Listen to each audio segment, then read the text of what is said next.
My name is Emma, and I'm 38 years old.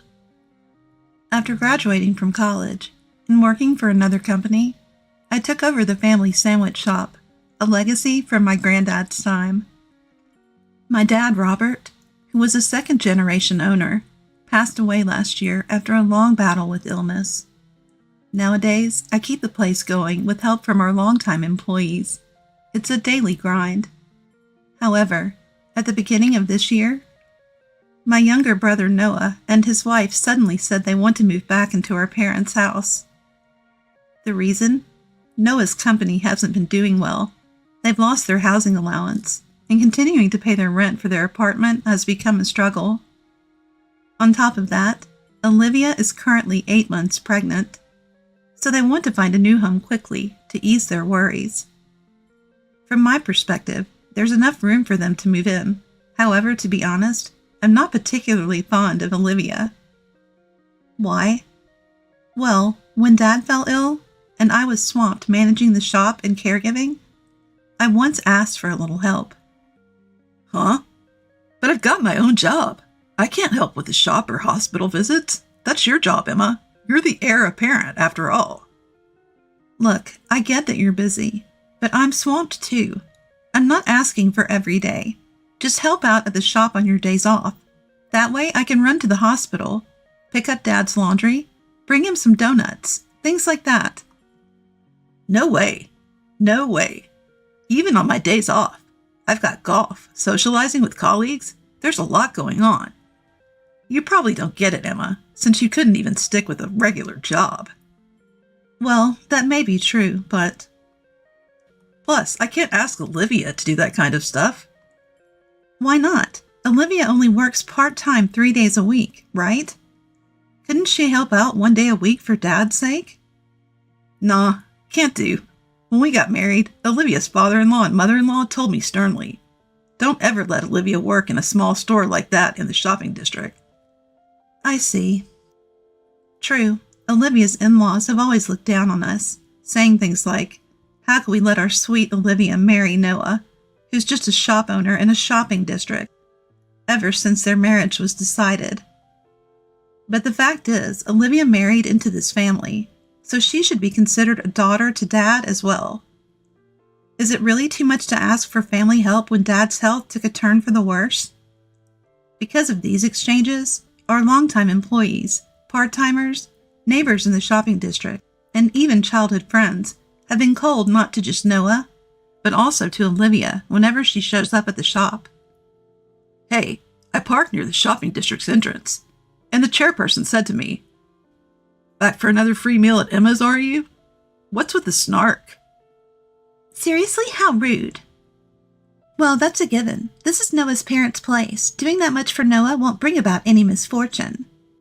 As Olivia said this angrily, laughter erupted from the kitchen among the employees, saying,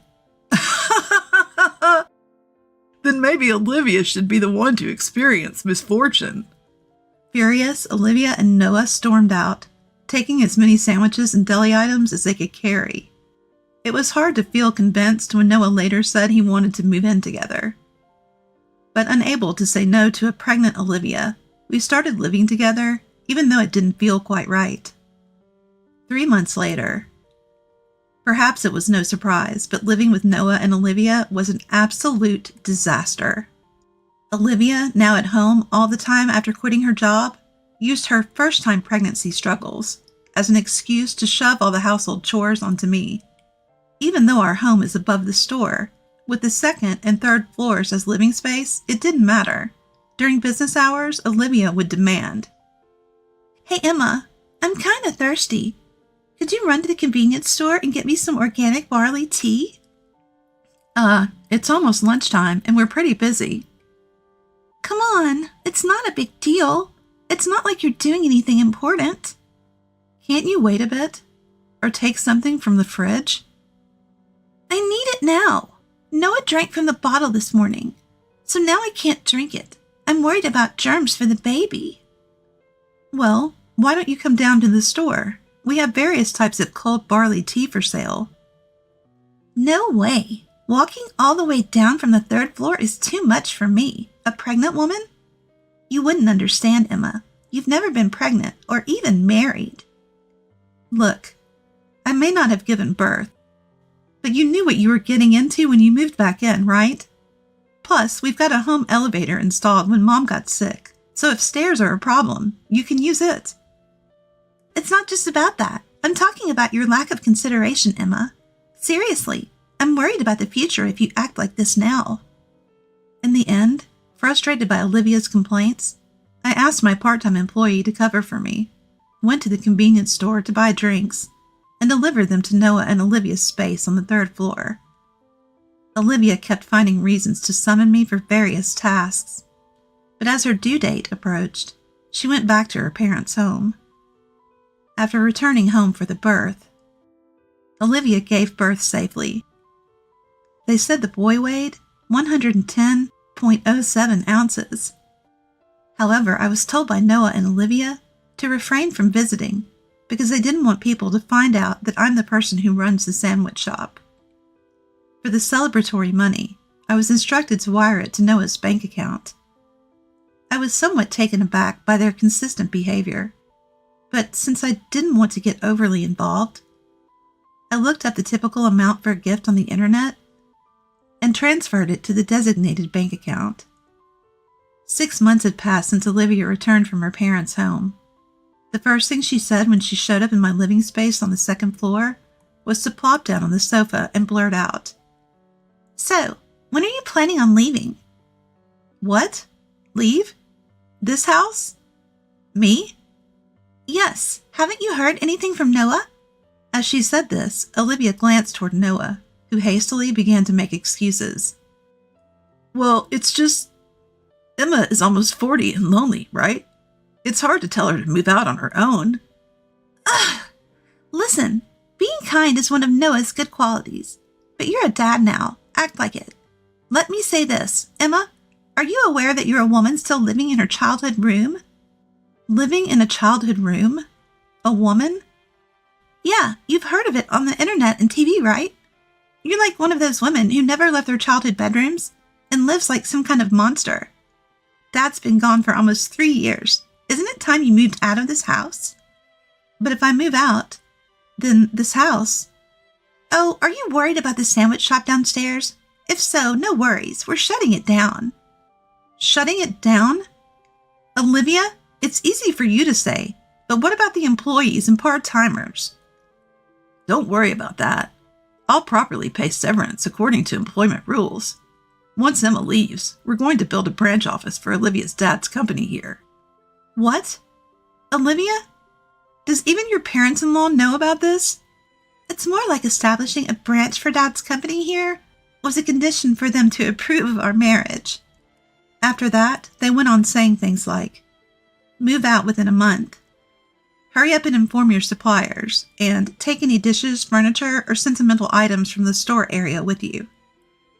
And then, perhaps sensing my silent anger, "Even if you resent us, trying to squeeze money out of us is pointless." "Yeah, don't get ahead of yourself. We'll cover the employees, but that's it." It was then that I made up my mind. Fine, I'll move out as quickly as possible. Saying that, I headed downstairs to the shop to discuss what would come next. 3 weeks later, after an extremely busy 3 weeks, I decided to move on the weekend. The weather was perfect for moving. In addition, the bulky items I took from my parents' house were mainly sentimental keepsakes from my dad and personal belongings, along with pots and knives that had been used by my granddad, dad, and me over 3 generations, so I didn't hire professionals. I got by with the help of people from the local shopping district, former employees, and longtime friends. Most notably, there were muscular men mixed in with my friends who helped carry stuff.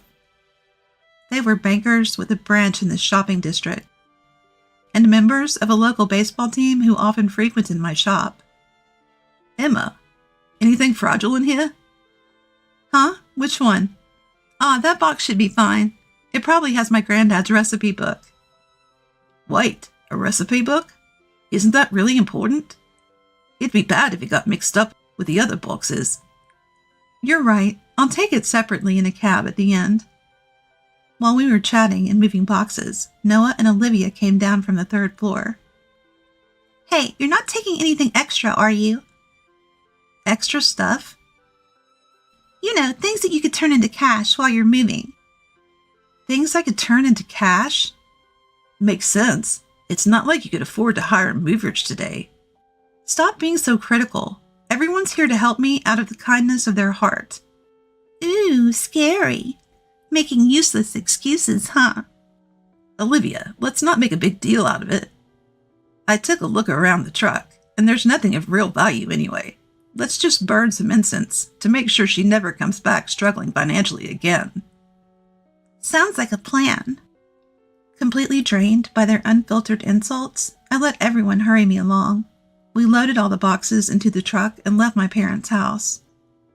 Several days later, a few days had passed since the move, and I was in a meeting when, just as I'd expected, I received a call from Noah and Olivia. Emma, what's the meaning of this? I'm in a meeting right now. What's so urgent? What's so urgent? Some guy just showed up at our house today and said, "This property has been acquired by our bank. Please vacate within 3 days." What's going on? Ah, that. Well, then you should do as the banker said. Do as he said? Are you saying you sold the place without telling us? It's my property, so what's wrong with selling it? Your property? This place belongs to Noah. Oh, really? Why's that? What do you mean, why? Dad passed away, so naturally the inheritance goes to me, the son, right? As Noah and Olivia loudly argue, I inform them that, legally, there's no difference in inheritance between a son and a daughter, so Noah and I would each get half. Even if that's the case, half of it is still mine. How could you just go and... Before he could finish. Well, the land and the building weren't Dad's to begin with, so the question of inheritance is moot. Upon hearing this, What? What are you saying? Don't tell me, Emma. Did you deceive Robert, your dad, and get him to transfer the property to you before he passed? And then Olivia starts shouting. My ears start to ache from the yelling, so I tell them I'll be there after my current meeting ends and hang up the phone. 2 hours later, after wrapping up my meeting, I head to my parents' house as promised. Joining me is the bank representative I was meeting with. All right, I'm here. So have you decided where you're moving to? Why do we have to move out? Exactly. Why is this happening? Oh, goodness. I hope that taking some time would help you all calm down and think clearly. Seems like that was wishful thinking. What did you say? Then explain it to us now. As Olivia, holding a child, continues to shout with conviction, I decide to spread out the documents I brought and explain things carefully. The land was inherited from my dad's father, my granddad. The building we're currently living in, which also serves as a shop, was rebuilt during my dad's time. Obviously, he couldn't pay for it all at once, so he took out a bank loan in his name to cover the costs. The loan wasn't easy to manage, but given that my mom had fallen ill and become less mobile at that time, Dad insisted on a home with an elevator. So you've followed me up to here, right? Yes, we get it. But how does this connect to selling the place? Well, Dad was making the loan payments faithfully, but about 10 years ago, a situation arose where he couldn't make the payments. What do you mean he couldn't make the payments? Global stock market crash, the resulting recession, and on top of that, Noah suddenly says he needs money for studying abroad. So Olivia starts yelling. Was it a lie when you said you got invited to study abroad because of your excellent grades? But I decided to ignore that and keep talking. Of course, Noah's academic excellence was all a lie. Flashy and showy, Noah started college, but kept failing classes until he dropped out. Not wanting to tarnish his reputation, he first enrolled in a language school overseas, then managed to slide his way into a local college there. Dad wanted to leave him to me, but Mom was soft on Noah, so she took the deed to the land and sold it. She sold it? Yes, luckily the head of the Merchants Association bought it, so we could continue living here just by paying market rate rent. What about the building then? After Mom sold the land, the money Noah needed was taken care of. However, in addition to the loan payments, Dad now had to pay rent for the land. Struggling financially, he considered selling the building and closing the shop. Seeing my dad like this, I couldn't stand it. I reached out to a gathering of young entrepreneurs in the area. They introduced me to a real estate-backed loan company, and I arranged a family sale contract with Dad. Family sale contract? What's that? That's when the bank representative who came with us chimed in on the conversation between me, Noah, and Olivia. So, if you can't pay the mortgage, typically you'd lose your home, right? To avoid that, Emma has secured a loan from a real estate secured loan company for the remaining mortgage amount. She's buying this house from Robert with that money. Emma is buying this house from Dad? Exactly. The money Emma paid will be used by Robert to settle the debt with the bank he had the mortgage with. Then the house will be under Emma's name. This allows you all to keep living here and continue the business. But keep in mind, Emma will be the one paying off this loan from now on. Right. So how I deal with this place is up to me. Got it? When I said I wanted to buy the house, Dad was initially against it, saying I was too young for such responsibility. But I convinced him, pointing out that being young meant I could take a longer mortgage term, reducing the monthly payments. I could use my savings from my time as an employee entirely for the down payment, and I'd move back into my parents' house to help out, so I'd have no more rent to worry about. In the end, the chairman of the Merchants Association, who became the landowner, also convinced Dad, which allowed us to continue the business. But now, with Dad gone, and Noah and Olivia making life difficult, I questioned my reasons for staying. I sought advice from both the bank that gave me the loan and the chairman who owns the land. It turns out that the chairman's grandchild wanted to open a clinic, so things fell into place quite smoothly. By the way, you do remember that I deposited Noah's $15,000 inheritance share directly into his bank account, right? Well, whether you remember or not, the matter is settled. This conversation is over. With that, I left the house, ignoring Noah and Olivia's commotion. What happened next? Noah and Olivia had been planning to eventually sell our parents' house to Olivia's dad and use that money to buy a high-rise condo for themselves. However, their plan failed spectacularly. Even Olivia's dad, who had been keen on acquiring our land, seemed to have ignored them. There was a reason Olivia's dad was so eager to get his hands on our land. Actually, not far from our neighborhood, past the local shopping district and close to the city's train station, construction has begun on 2 large high-rise apartment buildings. With a total of 397 units, the economic benefits for the local community are expected to be significant.